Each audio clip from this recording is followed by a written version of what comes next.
滚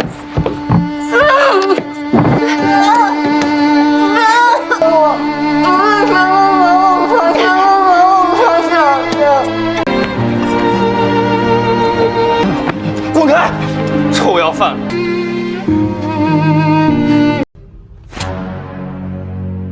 Hai para Sudaners, kumaha kabarna? Damang sadena dengan saya si Otong kembali lagi di channel Ningali Film. Pada episode kali ini kita akan melanjutkan alur cerita dari film Tidak Ada Cinta yang rilis pada tahun 2023 untuk bagian yang kedua. Dan tidak usah berlama-lama lagi, mari kita mulai ceritanya.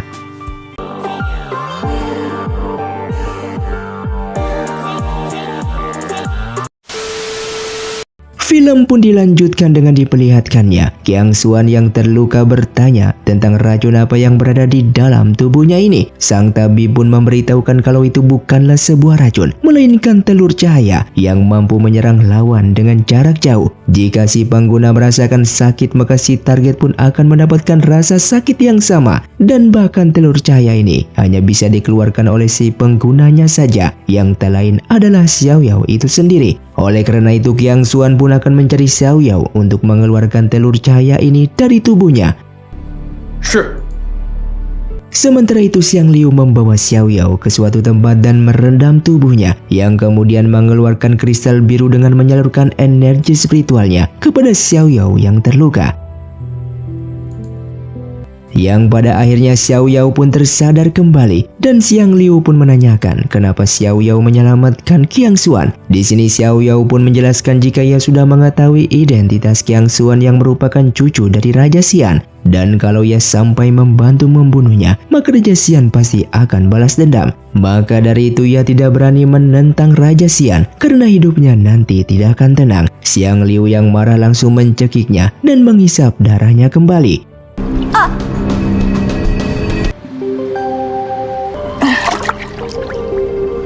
Dengan bersamaan Qiang Xuan yang sedang tertidur seketika merasakan sakit di lehernya dengan menganggap jika Xiao Yao yang terluka masih saja berniat untuk menyerangnya. Sementara itu Sanjing yang sedang mencari Xiao Yao dengan menggunakan energi spiritualnya, yang pada akhirnya ia pun menemukannya dan langsung membawa Xiao Yao ke kediamannya.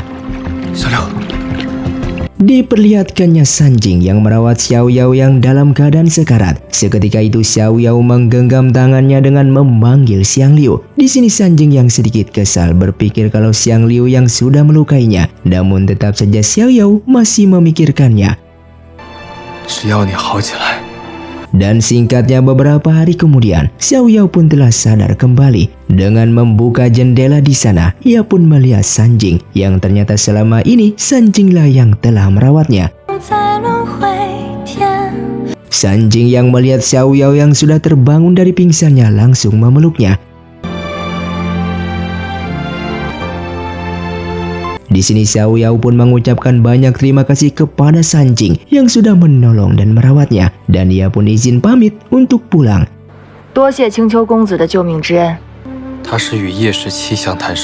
Hingga sampai keesokan harinya, diperlihatkannya Xiao Yao yang kembali menjalani aktivitasnya menjadi seorang tabib.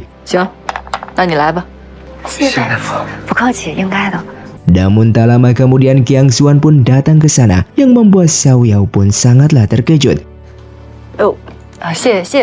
Di sini Qiang Xuan ingin mengetahui alasan Xiao Yao yang telah menyelamatkannya. Mendengar itu Xiao Yao yang tidak ingin menjelaskan kalau ia adalah adik sepupunya yang selama ini dicarinya, sehingga ia pun beralasan kalau Qiang Xuan mati maka ia pun akan mati karena di tubuh Qiang Xuan terdapat telur cahaya miliknya. Lalu Qiang Xuan bertanya kapan Xiao Yao mengeluarkan telur cahaya dari tubuhnya ini. Xiao Yao pun memberitahukan kalau telur cahaya itu tidaklah berbahaya selama ia tidak terluka, maka Qiang Xuan pun tidak akan merasakan sakit. Oleh karena itu Qiang Xuan pun mengundang Xiao Yao untuk datang ke kedai minumnya esok hari sebagai perkenalan mereka.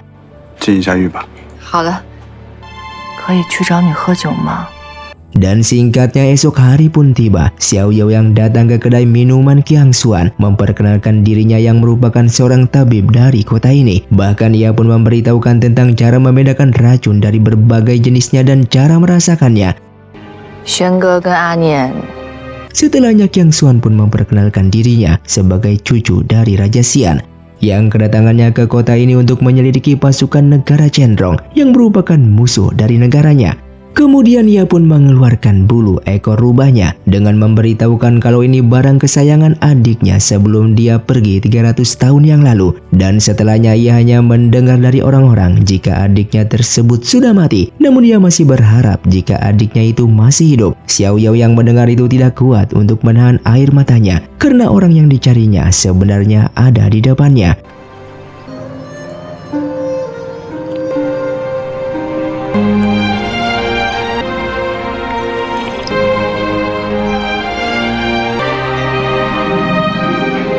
Di malam harinya di kedai minum Qiang Xuan, tiba-tiba ada sekelompok pasukan yang mau menyerang mereka. Yang kemudian Qiang Xuan menyuruh pasukannya untuk menjaga Anian agar tidak keluar dari kamarnya. Namun tiba-tiba ada seseorang yang menunggangi kuda di langit yang sedang membidik Qiang Xuan dengan panahnya.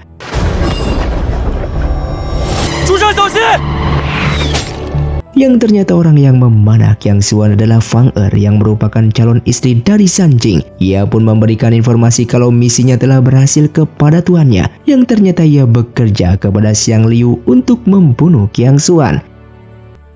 Sementara itu Qiang Xuan yang kesakitan setelah menerima panah dari Fang Er membuat darah di tubuhnya masih terus mengalir keluar walaupun sang tabib sudah memberikan obat pengganti darah.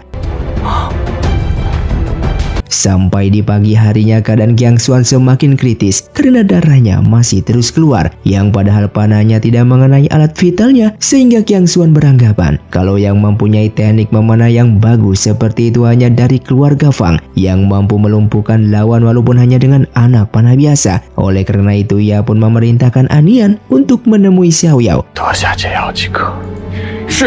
Diperlihatkannya Xiao Yao yang ingin beristirahat, tiba-tiba Anian mendobrak pintunya dengan mengatakan kalau bukan karena kakaknya ia tidak akan ke sini meminta tolong. Ia pun menjelaskan jika saat ini kakaknya sedang kritis karena semalam dia terkena serangan dari pasukan misterius yang membuatnya sekarat.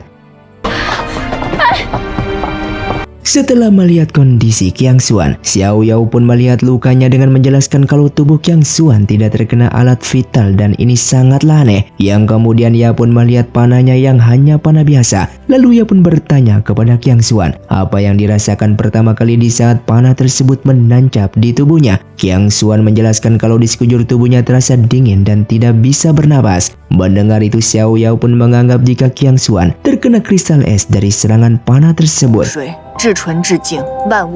Di sini ia pun menjelaskan tentang kristal es itu yang tidak ada obatnya selain kristal es itu sendiri. Oleh karena itu ia pun akan menemui San Jing dikarenakan kristal es itu hanya dimiliki oleh keluarga Fang yang merupakan keluarga calon istri dari San Jing. Sampailah ia di rumah keluarga Fang yang disambut langsung oleh Fang Er yang berterima kasih kepadanya karena sebelumnya Xiao Yao telah menemukan dan menyembuhkan calon suaminya itu yaitu San Jing. Di sini Xiao Yao pun menjelaskan jika ia ingin bertemu dengan San Jing dan Fang Er pun mengantarkannya.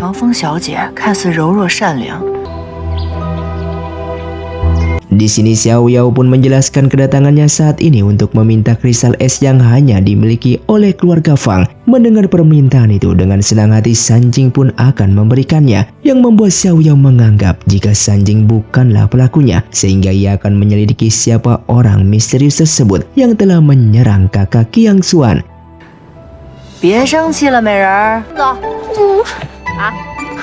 Setelah kembali ia pun langsung memasukkan kristal es itu ke tubuh Qiang Xuan sampai akhirnya pun berhasil yang membuat darah itu berhenti dan tidak keluar lagi.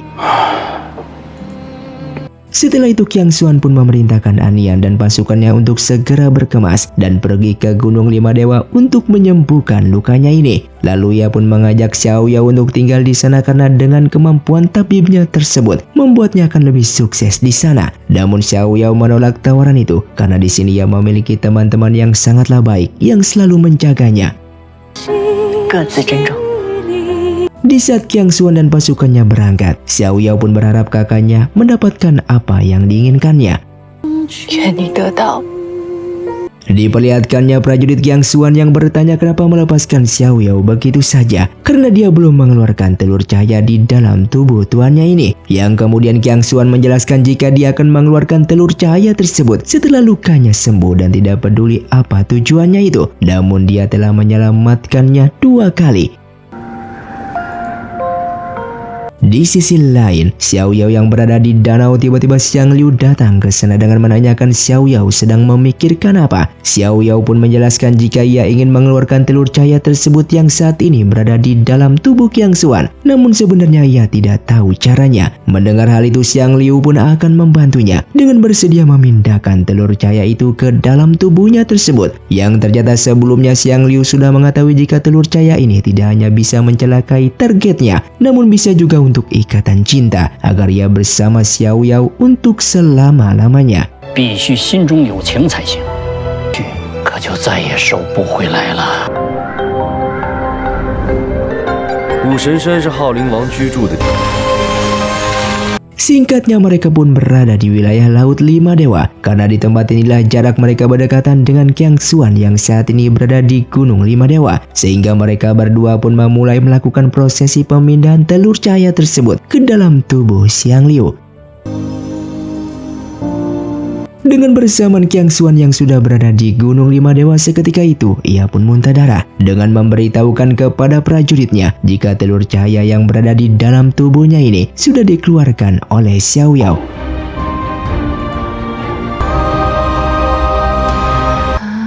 这股这么快就进到你身体里了？ 哪里不简单了？ Setelah itu Qiang Xuan pun menemui Raja Haoling yang merupakan gurunya, dan di sini ia pun memberitahukan jika telur cahaya tersebut sudah keluar dari tubuhnya ini. Bahkan ia pun menceritakan tentang Xiao Yao yang merupakan seorang tabib handal yang berhasil menyelamatkannya untuk kedua kalinya. Setelah menceritakan ke gurunya tentang Xiao Yao, sang guru pun tertarik untuk menemuinya dan menyuruh Qiang Xuan untuk membawanya ke sini. Dan di saat Xiao Yao sedang tiduran di luar, tiba-tiba Qiang Xuan pun datang ke sana untuk menemui Xiao Yao dengan mengatakan kalau tujuannya ke sini karena ia ingin mengajaknya ke Gunung Lima Dewa karena gurunya ingin bertemu dengannya. Mendengar hal itu Xiao Yao pun menolak permintaan tersebut. Namun Qiang Xuan pun menjelaskan jika ini merupakan perintah dari Raja Haoling dari wilayah Gunung Lima Dewa, yang membuat Xiao Yao pun meminta waktunya untuk berkemas dan berpamitan kepada keluarganya dan teman-temannya. 跟好友告别，天黑前我们出发。 Di sini Xiao Yao pun berpamitan kepada istrinya Mazi dengan menyerahkan klinik ini kepadanya dan juga memintanya untuk memberitahukan tentang kepergiannya ini kepada pamanmu dan yang lainnya. 来，起来了。 Saat berjalan di kota Qingsui, semua orang yang melihatnya pun menyapanya. Xiao Yao hanya tersenyum karena mulai hari ini adalah hari terakhir di kota Qingsui. Dan di saat sudah sampai di kediaman Fang, ia pun bertemu dengan Sanjing. Di sini Xiao Yao memberitahukan kalau Qiang Xuan akan membawanya ke Gunung Lima Dewa untuk bertemu Raja Haoling, sehingga ia meminta bantuan kepada Sanjing untuk membawanya pergi dari kota ini. 准备我和小六的衣物。 Sanjing yang akan membantu Xiao Yao, ia pun membuka pintu rahasia keluarganya agar mereka bisa keluar dari kota tersebut. Di sisi lain, diperlihatkannya prajurit Qiang Xuan memberikan sebuah informasi kalau saat ini Xiao Yao sudah tidak ada di kediaman Fang. Oleh karena itu Qiang Xuan memerintahkan seluruh pasukannya untuk mengepung kota ini dalam mencari Xiao Yao yang melarikan diri. 走吧。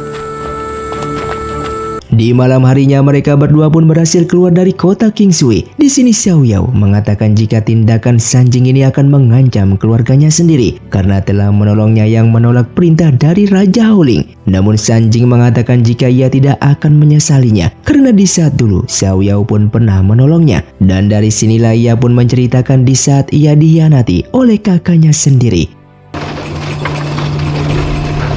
Yang dimana setelah kakaknya telah menyiksanya, pakaiannya pun diganti seperti layaknya seorang pengemis agar semua orang tidak mengenalinya. 滚开！臭要饭！ 撕掉尊贵的身份。Ia pun menceritakan kalau ia dan kakaknya tumbuh bersama sejak kecil dan sangat baik kepadanya. Namun di saat kakaknya terkena sebuah genteng untuk menolongnya hingga berdarah, seketika itu ibunya yang datang justru hanya Sanjinglah yang diperhatikan, padahal yang terluka adalah kakaknya tersebut. Saat itu Sanjing tidak tahu mengapa ibunya mengacuhkan kakaknya dan sampai tidak memperdulikannya. Hingga di saat kakaknya ingin merawat ibunya yang sedang sakit, sang ibu justru marah kepadanya dan membandingkan dengan Sanjing yang membuat sang kakak menangis. Dan setelah ibu meninggal, kakaknya merasa hancur bukan karena kehilangan sang ibu, namun tidak mendapatkan pengakuan dari ibunya untuk selamanya. Neneknya yang mengetahui kondisinya dengan memberitahukan rahasia yang sebenarnya kalau kakaknya itu bukanlah anak dari ibunya, membuat sang kakak yang mengetahui hal tersebut langsung membenci Sanjing. Sejak mengetahui itu, kakaknya pun mencarinya dan mengajaknya ke suatu tempat. Ia yang tidak curiga akan rencana kakaknya tersebut, ia hanya mengikutinya dan sampailah ia di sebuah penjara yang gelap. Dan pada akhirnya dari situlah ia diikat dan disiksa oleh kakaknya tersebut. Xiao Yao yang mendengar cerita sedih itu, ia pun menggenggam tangan Sanjing dengan menghiburnya.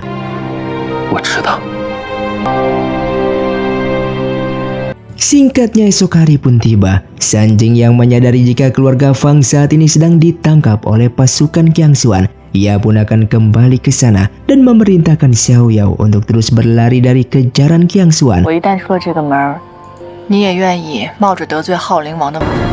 快走啊！ Xiao Yao yang terus berlari tanpa tujuan yang jelas. Seketika ia mengingat Sanjing yang akan tersiksa kembali jika ia melarikan diri. Sehingga ia pun akan kembali untuk menyelamatkan Sanjing dan menyerahkan diri kepada Qiangxuan. Xiao Yao yang kembali mengatakan kepada Qiangxuan jika ia bersedia bertemu dengan Raja Haoling. Namun ia menyuruh Qiangxuan untuk melepaskan Sanjing. Mendengar hal itu, Qiangxuan yang sudah tidak mempercayainya lagi, ia pun menyuruh pasukannya untuk mematahkan kakinya tersebut.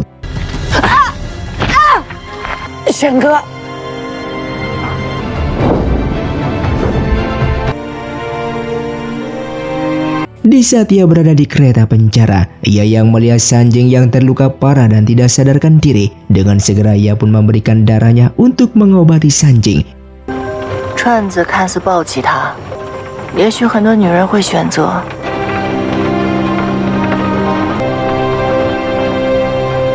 Dan di saat Sanjing yang sudah siuman, ia pun bertanya apakah ia telah meminum darahnya. Mendengar hal itu, Xiao Yao pun memberitahukan kalau dulu ia tidak mencampur darahnya ke obat. Mana mungkin Sanjing masih hidup sampai sekarang. Yang akhirnya teka-teki bekas gigitan di leher Xiao Yao pun terpecahkan. Kalau selama ini Xiang Liu meminum darah Xiao Yao untuk mengobati lukanya.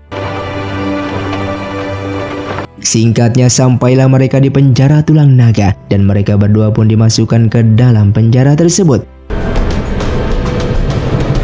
Di sini Sanjing mengatakan kalau ia ingin selalu bersama Xiao Yao karena hanya Xiao Yao lah yang mampu membuatnya tersenyum. Bahkan ia pun menjelaskan tentang Fang Er yang merupakan calon istrinya yang sebenarnya ia sama sekali tidak mencintainya karena itu merupakan perjodohan antara keluarga mereka. Oleh karena itu secepatnya ia akan membatalkan pernikahan tersebut dan meminta Xiao Yao untuk menunggunya. 我一定会取消婚约，你不要让别的男人。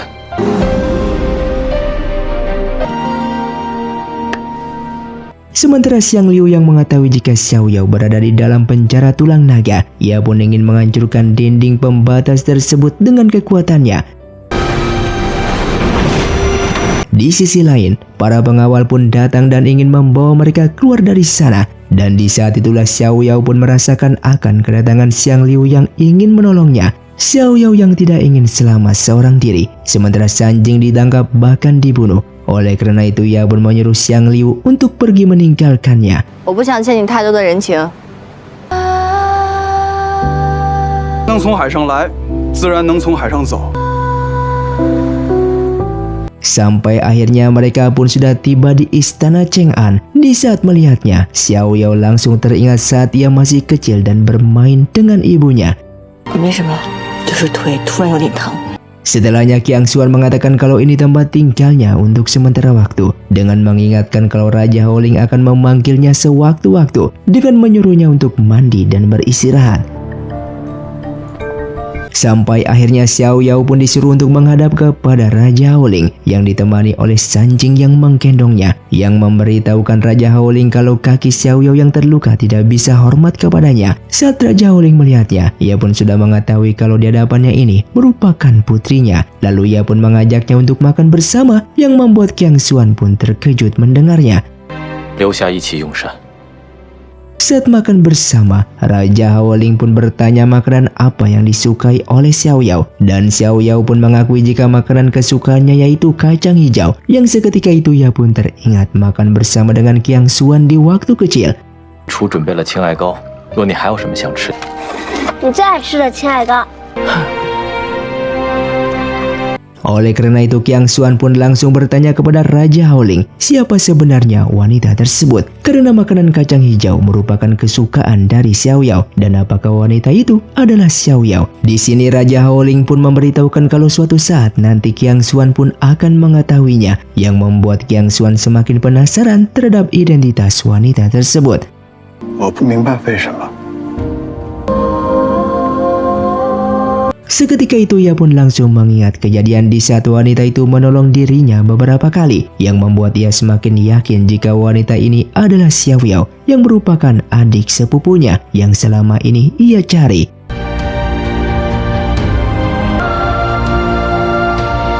Ia pun menghampiri Xiao Yao dan menyembuhkan luka di kakinya, dan setelahnya ia pun meminta Sanjing untuk menjaganya baik-baik.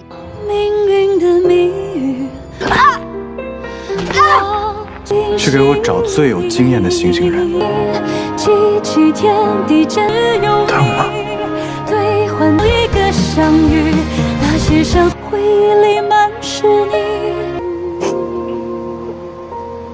Sampai di malam harinya Qiang Xuan pun memegang bulu ekor rubah pemberian dari Xiao Yao dulu, dan menyesali karena tidak menjemputnya tepat waktu di Gunung Yu, yang mungkin Xiao Yao tidak akan seperti ini. 我却什么都没有做。对。 Keesokan paginya Xiao Yao pun pergi ke taman bersama Sanjing, dan saat melihat kolam di sana langsung teringat masa kecilnya bersama ibunya yang memberikannya buah melon giok, sehingga Sanjing yang mengetahui hal itu pun akan mengambil buah tersebut. Namun di sana ada Anian yang kebetulan keluar dari kediamannya dengan menghina Xiao Yao kalau di sini bukanlah untuk rakyat jelata. Bahkan Anian menyuruh pelayannya untuk menangkap Xiao Yao dan membawa ke ruangannya. Di sini Anian menyuruh pelayannya untuk memukul tangan Xiao Yao dan menyumbat mulutnya tersebut.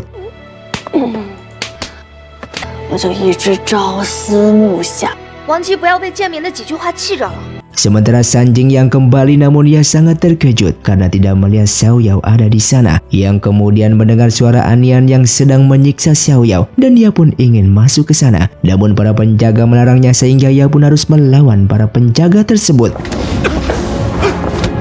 Sementara itu Ibu Anian datang dan menyuruhnya untuk menghentikan tindakannya itu, dan saat Xiao Yao melihatnya ia pun sangat terkejut karena mengira ibunya masih hidup, yang di saat itulah ia pun teringat dengan ibunya. Di sini Xiao Yao pun hanya bisa menangis dan ingin memeluk ibunya itu dengan mengatakan kenapa selama ini ia diasingkan dan bahkan dibuang. Namun karena mulutnya dibungkam sehingga suaranya tidak jelas, yang membuat mereka pun ketakutan.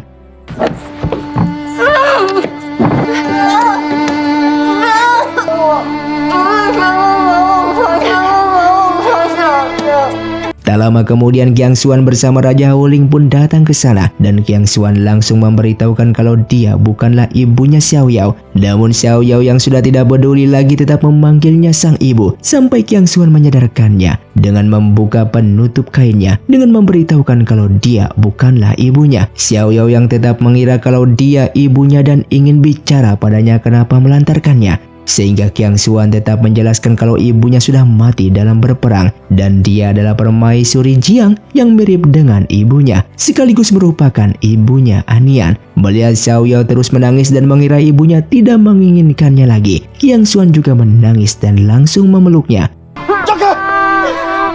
小妖，他不是姑姑，为什么不要我了？姑姑已经战死了。他说他会回来啊！他不要我。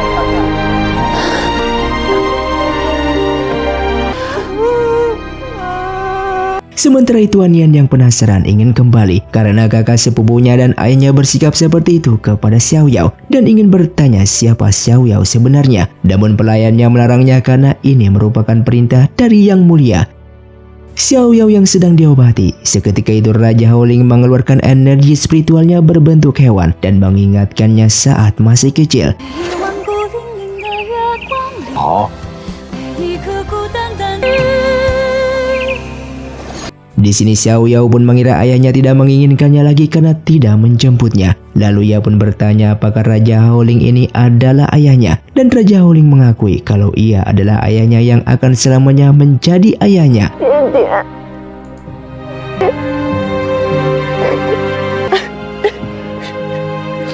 Di malam harinya Xiao Yao bersama Sanjing dan Qiang Xuan minum bersama. Di sini Qiang Xuan ingin mendengar cerita perjalanan Xiao Yao yang turun gunung hingga sampai tiba di kota Qingsui. Yang seharusnya Xiao Yao tidak ingin menceritakan kisah sedihnya ini. Namun Qiang Xuan tetap memaksanya yang membuat Xiao Yao pun menceritakan kisahnya tersebut.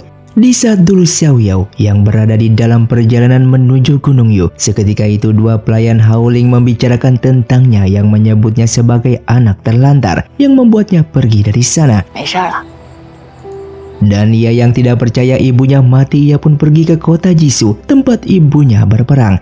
Namun di sana ia melihat pengumuman tentang Tuan Putri yang hilang dan ada tanda lahir buah bersih di dahinya. Xiao Yao yang sudah berpakaian seperti pengemis kebetulan ada di sana. Dan saat siluman melihat pengumuman itu dan bermaksud memakannya, Xiao Yao tiba-tiba lari dan siluman itu pun tahu kalau itu Tuan Putri yang dicari. Xiao Yao yang melihat anak-anak pengemis duduk di sana, ia pun langsung menghampiri mereka. Yang di saat siluman itu melihat mereka satu persatu, Xiao Yao berandai-andai kalau seandainya wajahnya bisa berubah. Yang seketika itu wajahnya pun berubah, sehingga siluman itu pun tidak bisa mengenalinya sebagai Tuan Putri tersebut.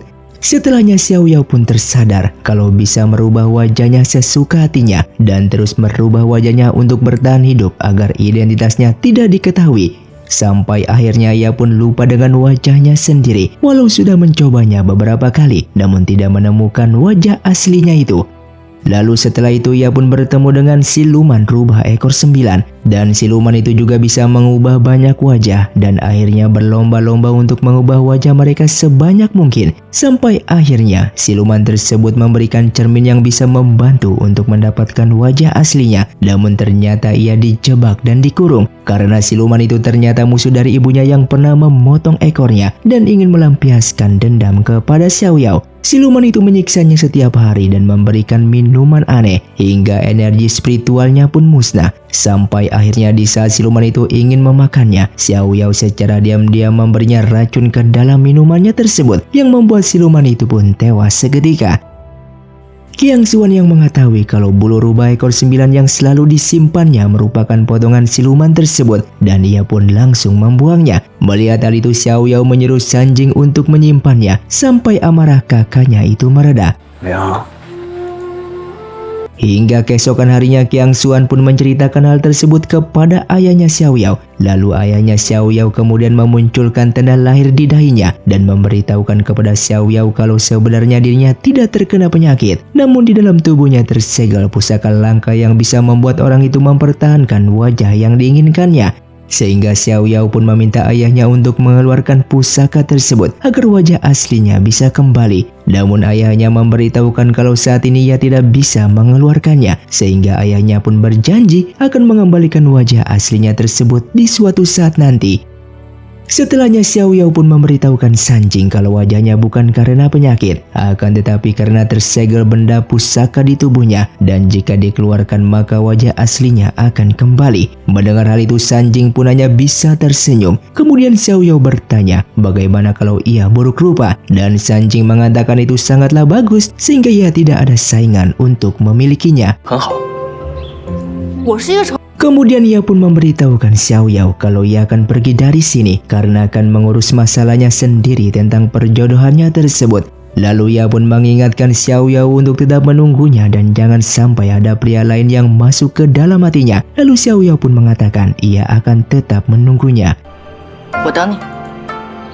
Sementara itu Qiang Xuan menemui ayah Xiao Yao dengan memberitahukan kalau ia ingin kembali ke negara Xian. Dan mendengar itu ayah Xiao Yao pun melarangnya karena kekuatannya belum stabil. Namun Qiang Xuan yang memaksa membuat ayah Xiao Yao pun mengizinkannya. Kemudian Qiang Xuan menemui Xiao Yao dengan memberitahukan kalau ia akan kembali ke negara Xian. Dan di sini Xiao Yao yang mendengarnya pun hanya tersenyum karena cepat atau lambat Qiang Xuan pun pasti akan kembali ke sini. Lalu Qiang Xuan bertanya apakah Xiao Yao tidak ingin kembali ke sana, dan Xiao Yao pun menjawab jika ia sangat merindukan ayunan di pohon flamboyan tersebut yang membuat mengenang masa kecil mereka. Di sini Xiao Yao pun mengatakan jika ia ingin menjadi Tuan Putri Haoling karena menjadi Tuan Putri sangatlah menyenangkan dan tidak akan ada lagi yang merendahkannya.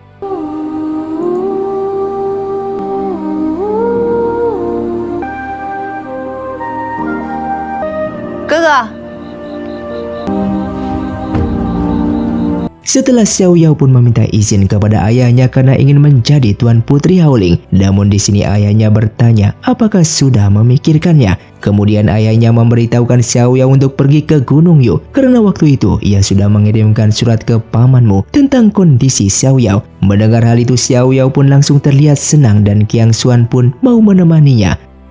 Sementara itu diperlihatkannya Sanjing yang menepati janjinya ingin membatalkan pernikahannya dengan Nona Fang Er. Dan menurut Sanjing pernikahannya adalah bagian dari politik keluarganya dan tidak ada perasaan antara mereka berdua.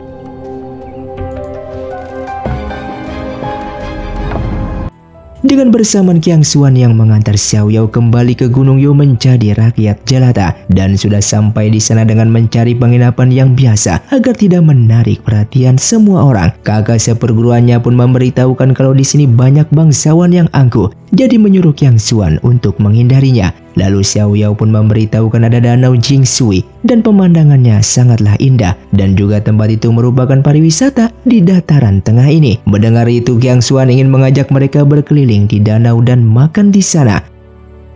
Singkatnya mereka yang sudah di perahu dan Xiao Yao yang memasak ikan bakar untuk mereka. Namun Anian yang tidak mau karena kotor dan karena lapar Anian pun mencobanya yang ternyata masakan ini sangatlah enak. Tak lama kemudian terlihat ada perahu besar di danau itu yang ternyata itu adalah Fang Er yang ditemani dengan seorang wanita yang bernama Xin Yu yang merupakan tuan putri dari negara Chenrong. Dan kembali ke perahu kecil, Anian bertanya belajar dari mana Xiao Yao memasak. Lalu Xiao Yao mengatakan kalau dulu ia sering kelaparan. Oleh karena itu ia pun belajar sendiri dan akhirnya menguasai segala jenis makanan. Lalu Qiang Xuan yang mendengar ceritanya pun langsung terdiam. Dan di saat mau memasak udang tersebut, Qiang Xuan pun langsung mengambilnya dengan mengatakan kelak tidak perlu memasak lagi karena ia akan memasak untuk mereka. Tiba-tiba terdengar suara kecapi yang indah dan membuat mereka kagum. Kemudian Qiang Xuan pun mengambil serulingnya dan juga memainkan lagu itu bersamaan. Mendengar suara seruling itu, Fang Er pun sangatlah kagum karena bisa mengikuti permainan catur bersama Xin Yu dengan baik. Kemudian Xin Yu menyuruh perahunya berbalik arah karena ingin tahu siapa yang memainkan seruling tersebut.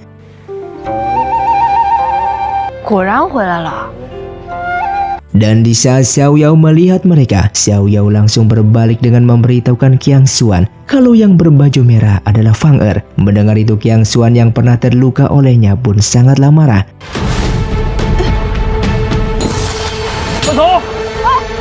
Di dalam pertarungan dua kubu tersebut membuat mereka terjun ke danau dan berpisah satu sama yang lainnya. Singkatnya Xiao Yao yang menolong Anian dan membawanya ke tepi danau. Setelah itu ia pun menyuruhnya untuk diam dan jangan kemana-mana karena ia akan pergi untuk mencari yang lainnya. Dan setelah berhasil mereka pun kembali ke penginapan tanpa dengan Qiang Xuan.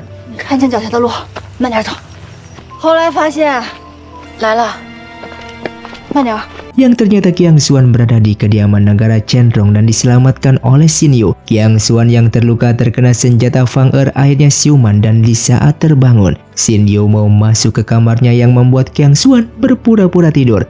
Pelayannya pun mengatakan kalau senjata itu mengenai dadanya namun tidak terkena alat vital. Lalu Shin Yu bertanya apakah seruling ini memang miliknya dan berharap tidak salah orang. Kemudian Qiang Xuan membuka matanya dan bertanya ia berada di mana. Shin Yu pun mengatakan kalau dia ada di kediaman negara Chenrong, yang membuat Qiang Xuan pun sangatlah terkejut. 正是在下之物。 Lalu pelayan Shin Yu memberitahukan Qiang Xuan kalau nonanya sudah menyelamatkannya dan bahkan sudah meminta tabib untuk mengobati lukanya tersebut. Mendengar itu Qiang Xuan sangatlah berterima kasih kepada mereka. Dari sinilah ia pun memperkenalkan dirinya dengan berbohong yang berasal dari divisi naga, dan ia pun berpamitan pulang karena takut membuat cemas orang di rumah. Namun Shin Yu menahannya karena lukanya belum sembuh dan menyuruhnya tinggal di sini untuk sementara waktu. Fang Er yang melihat Qiang Xuan masih hidup terlihat kesal dan pelayannya akan membunuhnya setelah Shin Yu pergi dari sana. Namun menurut Fang Er tidak bisa karena ini wilayah Chenrong, sehingga ia pun masuk dan meminta maaf karena senjatanya telah melukainya. Keesokan harinya Qiang Xuan menemui Shin Yu dengan memainkan satu lagu dan Shin Yu pun berterima kasih kepadanya. Kemudian ia pun memberitahukan kalau bunga yang berada di taman sekarang sedang mekar dan ingin mengajaknya untuk jalan-jalan. Namun Qiang Xuan menolaknya karena beralasan sudah waktunya minum obat di kamar. Terlihat menurut pelayannya penampilan Qiang Xuan tidak biasa, baik dalam bertutur kata dan juga bertalenta yang sangat serasi dengan Tuan Putri. Akan tetapi ia pun memberitahukan kalau Qiang Xuan hanya anak biasa dari divisi naga yang tidak pantas dengan Tuan Putri. Sementara Russo yang sudah mengetahui keberadaan Qiang Xuan di negara Chenrong, ia pun memberitahukan kepada Anyan jika kakak sepupunya tersebut tidak mau kembali ke penginapan yang kemungkinan memiliki misi tersembunyi. Dengan bersamaan Xiao Yao yang berada di tengah kota sambil tiduran dengan menutupi wajahnya, yang kebetulan ia pun melihat Sanjing yang sedang ngopi di sana dengan seseorang, dan tiba-tiba Sanjing pun sudah berada di belakangnya. Singkatnya Xiao Yao pun menemui Qiang Xuan yang akan kembali ke penginapan dan berada di pos perhentian Haoling. Di sini Qiang Xuan memberitahukan saat ia terluka di wilayah Chenrong, ia pun memerintahkan orang untuk menyelidiki Fang Er dan berpikir kalau sebelumnya Fang Er diperintah seseorang untuk membunuhnya. 我还会做梦。 Di sisi lain, Sanjing datang ke kediaman Chenrong untuk meminjam tempatnya untuk perjamuan temannya yang sedang berada di kota Ziyi dan mengatakan langsung ke temannya yang bernama Feng Long yang merupakan kakak dari Shin Yu. Bahkan ia juga ingin memperkenalkan padanya. Mendengar hal itu, Feng Long menyetujuinya dan akan menyuruh Shin Yu untuk menyiapkan jamuan tersebut. Dan kemudian Sanjing pun menyuruh memberikan surat ini kepada perhentian pos Haoling.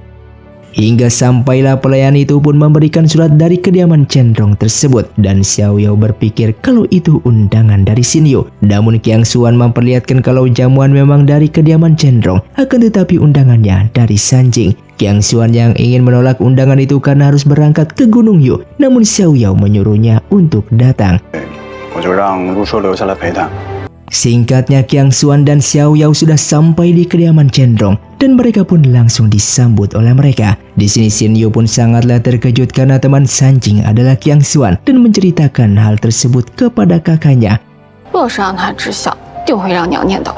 一直有不臣之心，所谋甚大。 Tak lama kemudian Fang Er juga datang ke sana dan Shin Yu pun menyuruh pelayan mengambilkan kursi dan duduk di sebelah Sanjing.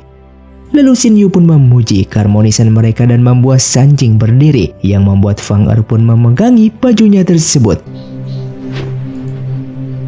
Xiao Yao juga akhirnya beralasan mengganti pakaian dan pergi dari sana. Dan di saat Qiang Xuan ingin berdiri, Xiao Yao memegang pundak Qiang Xuan yang beralasan kalau Xiao Yao tidak kuat minum dan mengajak mereka melanjutkan makan lagi.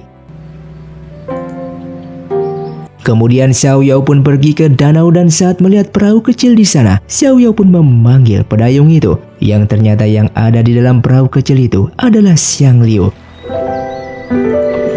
Di saat perahu mendekat, Xiao Yao pun berterima kasih kepadanya. Namun di saat ia ingin menjelaskan akan kejadian yang sebelumnya, seketika ia pun sangatlah terkejut karena Xiang Liu berubah menjadi wanita. dan film pun bersambung. Terima kasih untuk kalian yang sudah menonton video ini sampai habis. Sampai jumpa di video selanjutnya. Saya pamit pulang dari Ningali Film. Siotong undur diri dan salam Sundaners.